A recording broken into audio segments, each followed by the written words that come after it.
عن الأنفال قل الأنفال لله والرسول فاتقوا الله نحمده ونصلي على رسوله الكريم أما بعد فأعوذ بالله من الشيطان الرجيم بسم الله الرحمن الرحيم رب اشرح لي صدري ويسر لي أمري واحلل عقدة من لساني يفقهوا قولي یا ایہا الذین آمنو، اے لوگو جو ایمان لائے ہو، اذا لقیتم الذین کفروا، جب ملاقات کرو تم ان لوگوں سے جنہوں نے کفر کیا۔ کیسے؟ زحفن۔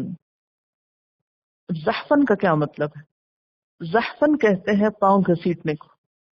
زحفن کا لفظی مطلب ہوتا ہے پاؤں گھسیٹنا یا گھسل گھسل کے چلنا یا گھٹنوں کے بل چلنا۔ کبھی گھٹنوں کے بل چلے دیکھا ہے کیسے چلتے ہیں؟ ٹانگیں تو وہی ہیں، اگر پاؤں کے بل چلے انسان تو تیز چلتا ہے، اور اگر گھٹنوں کے بل چلے تو کیسے چلتا ہے؟ جتنی تیزی سے پاؤں اٹھتے ہیں اتنی تیزی سے گھٹنے نہیں اٹھتے۔ تو یہ اس کا لفظی معنی ہے۔ اب اس سے آپ اندازہ لگائیں کہ آہستہ چال کی طرف اشارہ ہے۔ کھینچ کھینچ کے چلتا ہے نا انسان جب گھٹنوں کے بل چلتا ہے۔ آہستہ آہستہ انسان کب چلتا ہے؟ جب اس کے اوپر بہت سا اسلحہ لدا ہوا ہوتا ہے، یعنی ساز و سامان لے کر لدے پھندے لشکر کی قسم میں جب تم جنگ کے لیے نکلو۔ مراد اس سے یہ ہے۔ عربوں کے ہاں دو طرح کے لشکر ہوتے تھے، یا دو طرح کے طریقہ جنگ ہوتے تھے۔ حرب کے جو طریقے تھے یا جنگ کے جو طریقے تھے، ایک تو تھا منظم فوج کشی کا، باقاعدہ لشکر کا، اور دوسرا تھا گوریلا وارفیئر۔ اور گوریلاز جو تھے وہ کیا کرتے تھے کہ عموماً حملہ کرتے، لوٹ مار کرتے اور بھاگ نکلتے۔ یہ پھرتیلے ہوتے تھے، تیز ہوتے تھے۔ گوریلا سے آپ سمجھ رہے ہیں، تیز تیز بھاگ کے حملہ کیا، لوٹ مار کی اور گئے۔ اس کو کر و فر بھی کہتے ہیں عربی میں، یعنی کر کا مطلب ہوتا ہے حملہ کرنا اور فر کا مطلب ہوتا ہے بھاگ جانا۔ کرا و فرا، حملہ کیا اور بھاگا۔ اس کے لیے عموماً چھوٹے چھوٹے دستے نکلتے تھے، چھوٹی چھوٹی ٹولیاں، کیونکہ بہت سارے لوگ نہیں ایسے کر سکتے۔ اس کے برعکس دوسرا طریقہ کیا ہوتا تھا؟ منظم فوج کشی۔ اس میں باقاعدہ طریقہ ہوتا تھا، باقاعدہ دستے مقرر ہوتے تھے، اور اس کا ایک پورا انداز جنگ ہوتا تھا جس کی پابندی پورے لشکر کو کرنی پڑتی تھی، اور بہت سے اس کے اصول ہوتے تھے جس کا سارے اہل لشکر کو احترام کرنا پڑتا تھا۔ تو یہاں جس چیز کی طرف اشارہ ہے وہ منظم لشکر کشی ہی کی طرف اشارہ ہے کہ اے لوگوں جو ایمان لائے ہو، جب تم ایک منظم لشکر کی شکل میں دشمنوں کے مقابلے پر نکلو، فلا تولوہم الادبار، تو تم ان سے پیٹھ نہ پھیرو، یعنی پھر سامنے آ کر بھاگ نہیں سکتے ہو۔ حدیث میں آتا ہے اجتنبوا السبع الموبقات، 7 ہلاک کرنے والی چیزوں سے بچو، اور ان میں سے ایک کیا ہے؟ والتولی یوم الزحف، مقابلے والے دن پیٹھ پھیر کر بھاگ جانا۔ یہ کبیرہ گناہوں میں سے ہے۔ یعنی جب فوجیں آمنے سامنے ہو، منظم جنگ ہو، تو اس کے کچھ اصول، ضابطے اور قاعدے ہیں۔ اب تم وہ چھوٹے دستے کی طرح کرا و فرا والی بات نہیں ہوگی کہ حملہ کیا بھاگ گئی، تھوڑا سا آئے اور نکل گئے، نہیں۔ اب تو باقاعدہ ایک منظم جنگ ہے، لشکر ہے، اب تمہیں اس کی پابندی کرنی ہوگی۔ اب تم اس میں سے ایک آدھ اگر بھاگے گا تو نتیجہ کیا نکلے گا؟ پورا لشکر بھاگ پڑے گا، اور آپ خود سوچیں کہ اس سے کتنا فساد ہو سکتا ہے۔ آپ کو یاد ہوگا کہ ابرہہ جب ہاتھیوں والا لشکر لایا تھا تو اس پر آفت کیا ٹوٹی تھی؟ جب وہ چند پتھر پڑے تو ہاتھی بدک گئے اور وہ بھاگ نکلے، اور ہاتھیوں نے ہی فوج کو کچل ڈالا، پورا ایک نقشہ ہی بدل گیا۔ اس لیے اس بات کو سختی سے روکا گیا کہ کوئی شخص بڑے لشکر میں نکل کر جب دشمن آمنے سامنے کھڑا ہو تو پھر بھاگ نہیں سکتا وہاں سے۔ فَلَا تُوَلُّوهُمُ الْأَدْبَارَ وَمَنْ يُوَلِّهِمْ يَوْمَئِذٍ دُبُرَهُ، جو کوئی پھیرے گا ان سے اس دن اپنی پیٹھ، فَقَدْ بَاءَ بِغَضَبٍ مِّنَ اللَّهِ، تو وہ اللہ کے غضب کے ساتھ پلٹے گا۔ وَمَأْوَاهُ جَهَنَّمُ، اور اس کا ٹھکانہ جہنم ہے۔ وَبِئْسَ الْمَصِيرُ، اور بدترین ٹھکانہ ہے۔ ہاں ایک صورت ہو سکتی ہے، الا مگر متحرفن مڑنے والا ہو. تحرف کا لفظ حرف سے ہے. حرف کس کو کہتے ہیں؟ کنارے کو. یعنی آہستہ آہستہ کھسک کے سائڈ پہ چلا جائے اور وہاں سے پیچھے چلا جائے. لقتال جنگی چال کے لیے. او متحیزن یا جا ملنے والا ہو، پناہ لینے والا ہو، الی فئۃ ایک اور گروہ کی طرف. یہ اصل میں جو میں نے بیچ میں سے چھوڑ کے پہلے آخری پڑھا حصہ اور دوبارہ بیچ میں آئی ہوں، یہ بھول کے نہیں کیا، یہ سمجھانے میں آسانی پیدا کرنے کے لیے کیا ہے. یعنی جنگ سے کوئی بھی شخص بھاگ نہیں سکتا، منہ نہیں موڑ سکتا. ہاں، دو وجوہات میں ایسا کرنے کی اجازت. نمبر ایک یہ کہ جنگی چال کے طور پر تم سامنے سے ہٹ کر یوں سائڈ پہ ہوتے ہوتے ایک طرف جاؤ اور وہاں سے تم مثلاً اسلحہ لینے کے لیے، رسد لینے کے لیے، کسی اور مقصد کے لیے جو جنگ ہی کو فائدہ دے، اس صورت میں تم سائڈ پہ جا سکتے ہو یا پیچھے جا سکتے ہو. دوسری یہ کہ تم مثلاً لڑتے لڑتے تھوڑے رہ گئے، 2-4 رہ گئے، تو اب نتیجہ کیا ہوگا 2-4 کا؟ مارے جاؤ گے. اب کیا کرو؟ نکلو اور کسی اور گروہ سے جا مل کے مدد لے کے پناہ لے کے پھر حملہ کرو. تو یہ 2 طریقے ہیں جس میں تم میدان جنگ سے بھاگ سکتے ہو یا ہٹ سکتے ہو، ورنہ نہیں. کون سے ہیں 2 طریقے؟ جنگی چال کے طور پر، اور وہ ایک طریقہ اس کا کیا ہے؟ تحرف. تحرف کہتے ہیں حرف کو، حرف کہتے ہیں کنارے کو، یعنی چال کے ساتھ تم نکل آؤ. دوسرا یہ ہے تحیز. تحیز پناہ لینے کو کہتے ہیں، یعنی تھوڑے رہ گئے ہو تو بڑے گروہ سے جا کے مل کے پناہ لے کے پھر لڑو. اگر یہ مقاصد نہ ہو تو پھر کیا ہوگا؟ اللہ کا غضب ٹوٹے گا تم پہ. اصل میں تحرف ایک جنگی چال ہے، دشمن کو دھوکہ دیا جاتا ہے. دشمن سمجھتا ہے کہ جو مخالف ہے وہ بھاگ گیا ہے، میدان چھوڑ گیا، حالانکہ وہ چھوڑ کے نہیں گیا، وہ ایک اور چال ہے، وہ پیچھے سے مثلا جا کے حملہ کرنے لگا، جیسے خالد بن ولید نے جنگ احد میں کیا. اور تحیز جیسے پناہ لینا، سمٹنا، سکڑنے کے لیے استعمال ہوتا ہے، جیسے سانپ کے سکڑنے کو بھی کہتے ہیں یا بل کھانے کو. تو وہ کیا کر رہا ہے؟ وہ بھی ایک جنگی چال ہے. دشمن سمجھ رہا ہے کہ یہ دوسری طرف چلا گیا ہے، غائب ہو گیا ہے، منظر سے سین سے ہٹ گیا ہے، حالانکہ وہ جا کے کہیں اور پناہ لے کے دوبارہ آ رہا ہے. فلم تقتلوہم، تو تم نے ان کو قتل نہیں کیا، تم نے ان کو قتل نہیں کیا. تو پھر کس نے کیا؟ ولیکن اللہ قتلہم، لیکن اللہ نے ان کو قتل کیا. اللہ تعالیٰ خود تو نہیں آئے تھے وہاں بنفس نفیس، پھر اللہ کے اذن سے، حکم سے، تائید سے، مدد سے. وما رمیت اذ رمیت، اور نہیں پھینکا آپ نے جب آپ نے پھینکا تھا. کیا پھینکا تھا آپ نے؟ نبی صلی اللہ علیہ وسلم نے کنکریاں پھینکی تھی، اور تاثیر اس میں اللہ تعالیٰ نے پیدا کی تھی. یعنی جب جنگ پورے زوروں پہ تھی، اس وقت آپ نے مٹھی بھر ریت اور کنکریاں ملی ہوئی دشمن کی طرف اٹھا پھینکی، شاہت الوجوہ کہہ کے. اور کہا جاتا ہے کہ جو ریت تھی اس کے ذرات دشمن کی فوج کے ایک ایک شخص کی آنکھوں میں جا پڑے، اور جس کی وجہ سے ان کا دیکھنا دوبھر ہو گیا. یہ ایک اور سبب بنا ان کے ناکام ہونے کا. تو اللہ تعالیٰ فرماتے ہیں کہ یہ مدد اللہ کی طرف سے تھی. تم نے جو دشمنوں کو قتل کیا یہ بھی اللہ کی مدد سے ہوا. نبی صلی اللہ علیہ وسلم نے جو دشمنوں کی طرف خاک پھینکی وہ بھی اللہ کی مدد اور اذن سے ان کی آنکھوں تک پہنچی. وَلِيُبْلِيَ الْمُؤْمِنِينَ مِنْهُ بَلَاءً حَسَنًا، یہ تو اس لیے تھا کہ اللہ مومنوں کو ایک بہترین آزمائش سے کامیابی کے ساتھ گزار دے.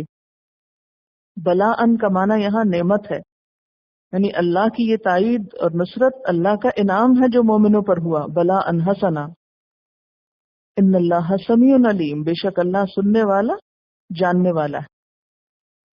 آزمائش کون سی تھی جو مسلمانوں پر آئی تھی؟ وَلِيُبْلِيَ الْمُؤْمِنِينَ، بے سر و سامانی کی حالت تھی اور بغیر تیاری کے تھا. This was actually a test, surprise test. چونکہ انہوں نے قبول کر لیا سرپرائز ٹیسٹ، تو اللہ نے ان کو کیا کیا؟ لِيُبْلِيَ الْمُؤْمِنِينَ مِنْهُ بَلَاءً حَسَنًا، بہت خوبصورتی سے اس ٹیسٹ سے گزار دیا اور بہترین عوض عطا کیا اس کا. ذالکم، یہ تو ہوئی یہ بات. وَأَنَّ اللَّهَ مُوهِنُ كَيْدِ الْكَافِرِينَ، اور بے شک اللہ کمزور کرنے والا ہے کافروں کی چال کو. ان تستفتحوا، اگر تم فیصلہ چاہتے تھے، کس کی طرف اشارہ ہے؟ دشمنوں کی طرف. ابو جہل وغیرہ نے مکہ سے نکلتے ہوئے دعا کی تھی کہ یا اللہ ہم میں سے جو تیرا زیادہ نافرمان ہے اور رشتوں کو کاٹنے والا ہے اسے تو ہلاک کر دے۔ ان کا خیال کیا تھا کہ حضور صلی اللہ علیہ وسلم نے یہ دین کی بات کر کے رشتوں کو کاٹ دیا ہے، سب اچھے بھلے رہ رہے تھے، یہ دین کی بات کر کے فساد ڈال دیا۔ آج بھی تو اسی طرح بلیم کرتے ہیں۔ تو وہ بہت کانفیڈنس کے ساتھ کیا کہہ رہا تھا کہ یا اللہ جو زیادہ نافرمان ہے تیرا، جس نے رشتے کاٹے ہیں، تو اس کو آج ختم کر دے۔ تو فرمائے ان تستفتحوا، اگر تم فیصلہ چاہتے تھے، فقد جاءکم الفتح، تو فیصلہ آ گیا۔ وان تنتہوا، اب بھی باز آ جاؤ، اور اگر تم رک جاؤ، کفر سے باز آ جاؤ، نافرمانی سے باز آ جاؤ، فہو خیر لکم، تو وہ تمہارے لیے بہتر ہے۔ وان تعودوا، اور اگر تم لوٹو گے، نعود، تو ہم بھی لوٹیں گے۔ اگر تم نے دوبارہ یہ کام کیا تو تم پر دوبارہ اسی طرح کی ذلت مسلط ہوگی۔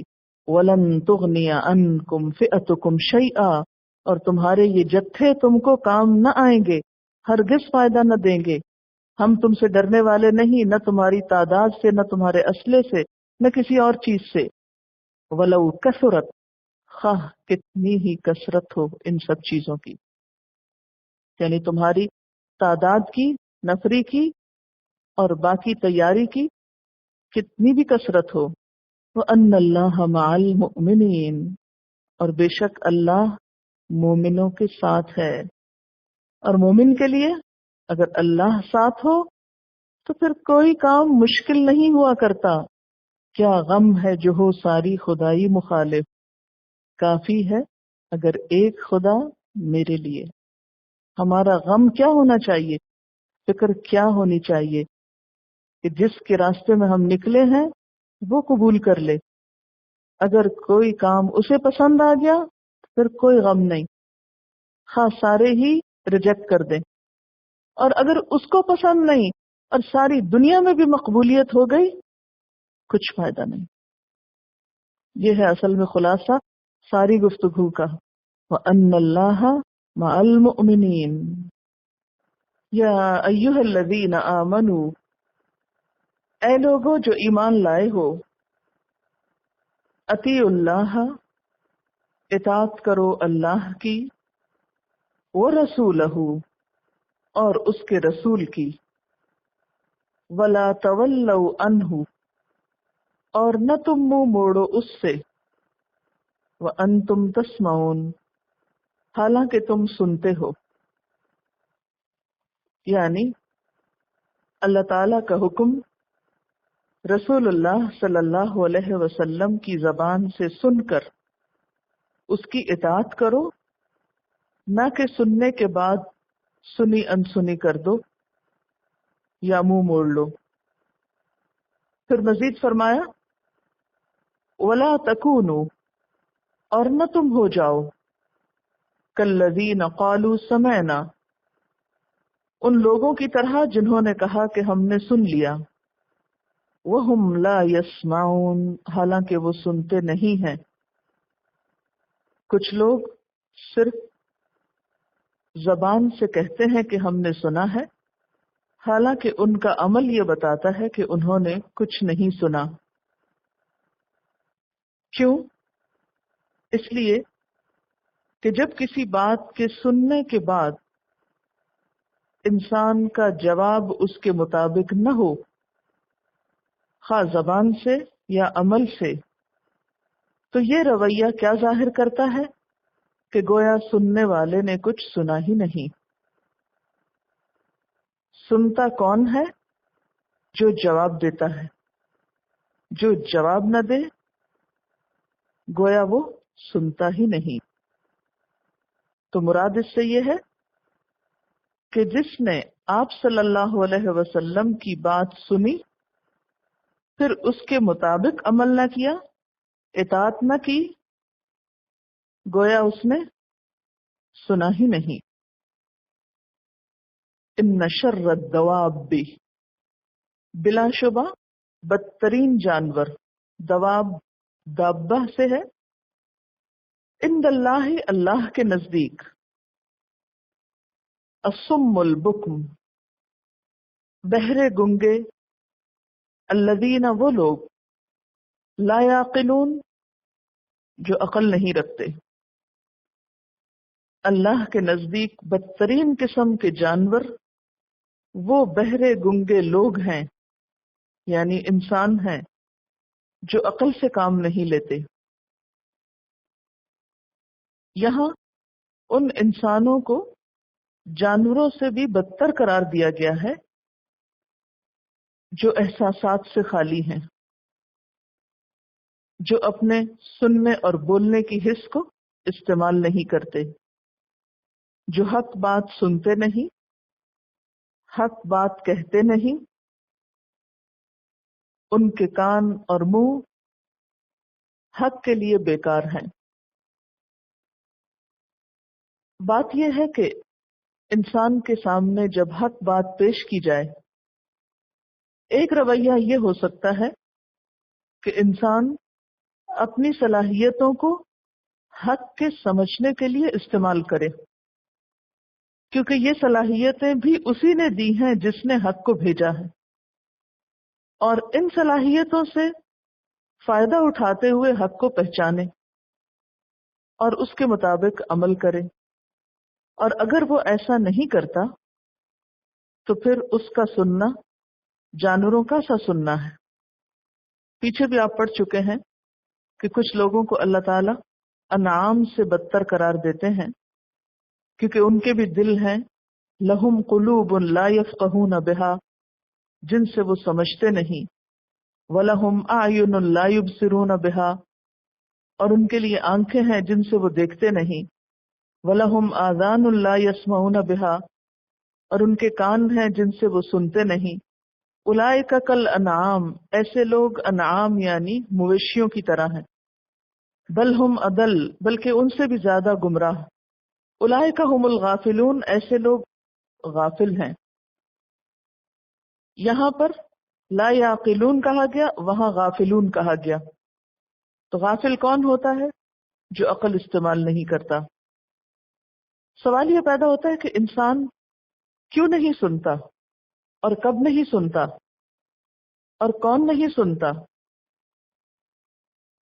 حقیقت یہ ہے کہ انسان اسی چیز کو سنتا ہے جس سے اس کو دلچسپی ہوتی، جس میں اسے اپنا کوئی فائدہ نظر آتا ہے۔ جن لوگوں کو دلچسپی صرف دنیا سے ہے، جن کی محبت اور جن کی ساری توجہ صرف اس دنیا میں ہے، ان کو آخرت کی بات سننے سے بھلا کیا دلچسپی ہو سکتی ہے؟ جن کی محبتیں اللہ اور اس کے رسول صلی اللہ علیہ وسلم کے علاوہ اور چیزوں سے ہیں، پھر وہ بھلا ان کی بات کیوں سنے؟ اسی لیے اللہ تعالیٰ فرماتے ہیں وَلَوْ عَلِمَ اللَّهُ فِيهِمْ خَيْرًا لَأَسْمَعَهُمْ، اگر اللہ ان میں کوئی بھلائی جانتا تو ان کو ضرور سنوا دیتا۔ وَلَوْ أَسْمَعَهُمْ، اور اگر وہ ان کو سنواتا یعنی زبردستی سنواتا، لَتَوَلَّوْا، البتہ وہ منہ موڑ جاتے، وَهُمْ مُعْرِضُونَ، اور وہ تو ہیں ہی اعراض برتنے والے۔ یعنی کچھ لوگوں کو اللہ تعالیٰ سننے کی توفیق ہی نہیں دیتا۔ کیوں؟ اس لیے کہ اللہ تعالیٰ کو ان کے اندر کوئی خیر نظر نہیں آتی۔ سیدنا مسیح علیہ السلام اس حقیقت کو یوں بیان کرتے ہیں کہ جو غلام 1 پیسے میں چور ثابت ہو، اس کو اس کا مالک 1,00,000 کی امانت کیسے سونپے گا؟ یعنی جو شخص 1 پیسے کی حفاظت نہ کر سکتا ہو، اسے 1,00,000 کا امین کیسے بنایا جائے؟ یعنی اگر کوئی شخص 1 روپیہ نہیں سنبھال سکتا تو آپ اسے 1,00,000 روپیہ کیوں دیں گے؟ اگر آپ پھر بھی دیں گے تو غلطی کس کی ہوگی؟ یعنی جب ہم یہ دیکھتے ہیں کہ اللہ تعالیٰ انہیں سننے کی توفیق نہیں دیتے، تو پھر شیطان دل میں یہ خیال ڈالتا ہے کہ شاید اللہ تعالیٰ ان کے ساتھ انصاف نہیں کر رہے۔ جیسے پہلے پارے میں بھی آپ نے پڑھا ختم اللہ علی قلوبہم وعلی سمعہم وعلی ابصارہم غشاوۃ، کہ اللہ نے ان کے دلوں پر اور ان کے کانوں پر مہر لگا دی اور ان کی آنکھوں پر پردہ ڈال دیا، تو پھر عموماً لوگ کیا ایکسکیوز ڈھونڈتے ہیں کہ جب اللہ ہی نے پردہ ڈال دیا ہے تو پھر لوگوں کا کیا قصور؟ اس کا جواب ہے یہاں کہ اللہ تعالیٰ کسی سے سننے کی صلاحیت کیوں چھینتا ہے؟ اس لیے کہ وہ شخص اس بات کا ثبوت نہیں دیتا کہ وہ سننے کے لائق ہے، یا سن کر وہ اس سے کچھ فائدہ اٹھائے گا یا اس سے کوئی صحیح راہ پائے گا۔ اسی لیے فرمایا اگر اللہ ان میں کوئی بھلائی جانتا ہوتا، یعنی اللہ کو معلوم ہوتا کہ ان میں کچھ بھلائی ہے، یعنی اللہ کو معلوم تو ہے، مراد یہ ہے کہ وہ اپنی بھلائی کو ظاہر کرتے، پروف کرتے، تو انہیں سننے کی توفیق بھی مل جاتی۔ لیکن اب حال یہ ہے کہ ان کو کوئی دلچسپی نہیں، اس لیے اللہ تعالیٰ پھر ایسا موقع بھی نہیں دیتا کہ سنوائے۔ اور خیر سے مراد یہاں کیا ہے؟ حق کی طلب، نیکی کی خواہش، کیونکہ بغیر طلب کے اگر کسی کو بھی کوئی چیز دی جائے تو وہ اسے قبول نہیں کرے گا۔ اس کی مثال کیا ہے؟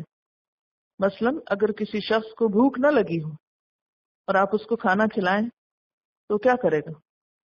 کھائے گا نہیں، اور اگر زبردستی اس کے منہ میں ڈالیں گے تو وہ کیا کرے گا؟ الٹ دے گا۔ اسی طرح پتھر پر آپ پانی ڈالیں، بیج ڈالیں، اس کے اندر کچھ نہیں جائے گا، کیونکہ پتھر کے اندر وہ صلاحیت ہی نہیں، وہ طلب ہی نہیں۔ کوئی بات خواہ کتنی ہی کارآمد کیوں نہ ہو، کسی بات میں کیسی ہی سچائی کیوں نہ ہو، لیکن ہر شخص اس کو پانے کی، سمجھنے کی، قبول کرنے کی صلاحیت نہیں رکھتا۔ وجہ دلچسپی کا نہ ہونا، طلب کا نہ ہونا، ضرورت کا نہ ہونا۔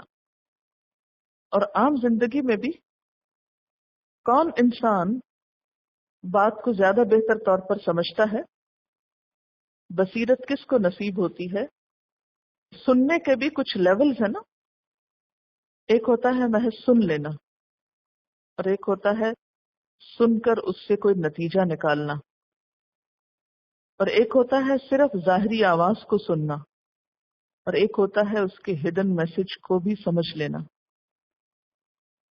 مثلا ایک ماں اپنے بچے کی آواز کو جب سنتی ہے تو اس کا مطلب بھی سمجھ لیتی، حالانکہ وہ آواز کوئی اتنی واضح نہیں ہوتی، وہ میسج اتنا کلیئر نہیں ہوتا، لیکن چونکہ ماں کو اپنے بچے میں دلچسپی ہے، محبت ہے، اس کا دل ہے اس میں، تو وہ جو دلچسپی کا زیادہ ہونا ہے وہ مشکل سے مشکل بات کو بھی جو عام انسانوں کو سمجھ نہیں آ سکتی وہ اس کو سمجھا دیتا ہے۔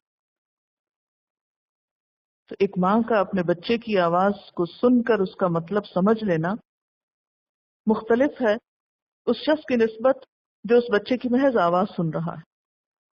تو دونوں کے سمجھنے کے لیول میں فرق کیوں ہے؟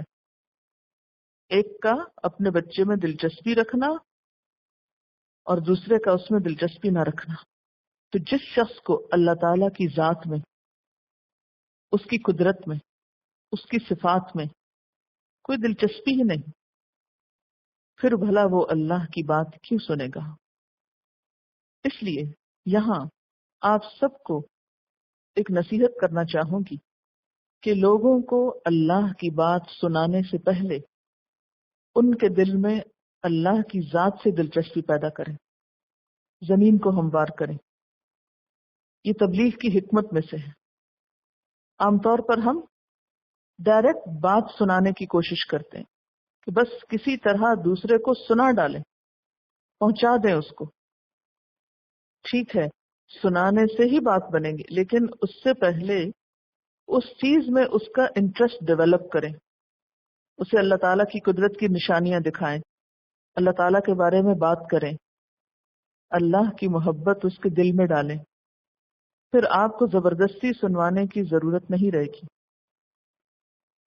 وآخر دعوانا ان الحمد للہ رب العالمین۔ سبحانک اللہم وبحمدک نشہد ان لا الہ الا انت نستغفرک ونتوب الیک۔ السلام علیکم ورحمۃ اللہ وبرکاتہ۔